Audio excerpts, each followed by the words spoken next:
High বন্ধুরা, আজকে আমার দিদির মেয়ের জন্মদিন ছিল। তো ওর বার্থডেতে কী কী সেলিব্রেট করেছে সবাই তারই একটা ভিডিও করছি। এখানে আমার জামাইবাবু আমার দিদির মেয়েকে আশীর্বাদ করলো, আমার দিদি আমার দিদির মেয়েকে আশীর্বাদ করছে, মনাকে পায়েস খাইয়ে দিচ্ছে। আর রাতে বড় করে সেলিব্রেশন হয়েছে, ওই যে কেক কাটছে, সব খুব আনন্দ হয়েছে।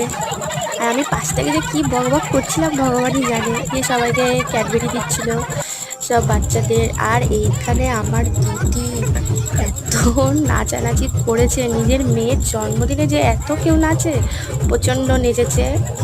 আর দেখো আরেকজন আছে, আর এক বৌদি, সে কি নাচা নেচেছে তার স্বামী, সরি তার হাজব্যান্ডকে নিয়ে। তোমরা দেখো